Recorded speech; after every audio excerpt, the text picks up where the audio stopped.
Listen to one of the craziest stories you'd ever hear this year. A friend living in Alba, he was a couple, right? So he was looking for a house, he found an apartment, got there, saw this Alhaji, he's a cashew farmer. I mean, the man's a baller, he's got 3 wives. And funnily, the man doesn't take females. He say, like Umawahala. So he takes only guys. My friend got in, everything was going smooth. Until this day, the Alhaji was having his birthday. So they invited my friend, but he couldn't come because he had to go to work. So Alhaji's family, being nice people, they packed food for him, As he came back from work, I mean, he doesn't totally miss the party, right? Now, the second wife of Alhaji, Ura, I think, brought the food to him, and that's where it all started from. So Ura came knocking, my guy opened the door to get the food, and Ura was staring, her eyes fixated on his abs. So after staring for a very long time, she left. Of course, I know they did, but my guy was probably staring at the backside as she was leaving. So my guy poured the food into his flask, washed the plate, and took it over to Alhaji's place to return it. Now, getting to the apartment, these people were still having fun. Of course, Ura was there to receive the plate and was like, oh no, you didn't need to bring it, you could have just maybe called me or one of the other helps. So I mean, now my friend made a move, right? Gave Ura his phone and said his phone was low, like the battery is low, that she should help him charge it. Ura collected the phone with a smile. Probably she got the scope. My guy not even paying landlord.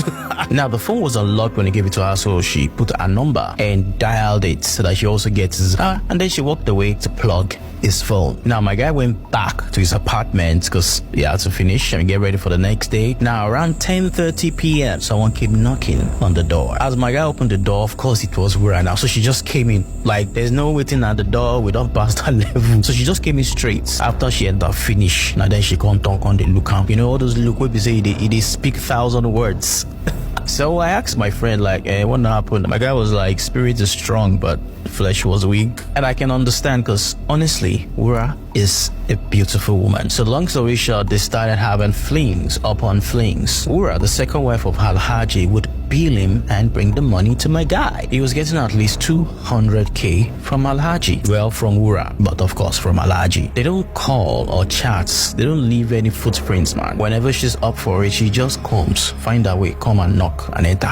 Now, after a few months of this going on, Ura told my friend she's pregnant. And my guy came up with the who's the father, blah, blah, blah. She was like, you're the one. Now he's confused because he knows he's deep into this. But one of those rare miracles that happen, Ura offers a way out. Ura was like, it's a no-brainer. You're not ready for this. I'm gonna be disgraced if it comes out. So she's going to say the pregnancy is for Alhaji. But she said for this to work, my guy has to leave that compound. He has to probably even go to another state, just go far away. And to make that happen, she's gonna get him some money. Now, like between 5 days to a week later, she came with 1.4 million naira. I mean, this is a long time ago, so that is some money. To cut the long story short, he relocated to Ogun State and, started making a viewing center, blah, blah, blah, and he was doing well for himself. Now, years passed by. He didn't hear from Ura, no communication, but hardly do they pass by that he doesn't think of the child. So there was this time he decided to go back to the place. He was going to go and say, oh, I just came to do something around so place. I thought I should say hi to you,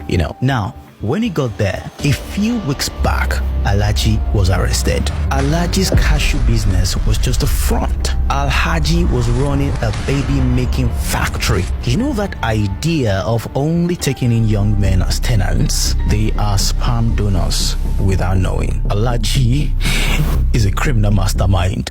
My guy was in depression for months. Do you know how difficult it is? Living with the idea that you might have a child somewhere that's been sold off. At that point, he knew that all he could do was just hope that he or she is with a good family. It's crazy.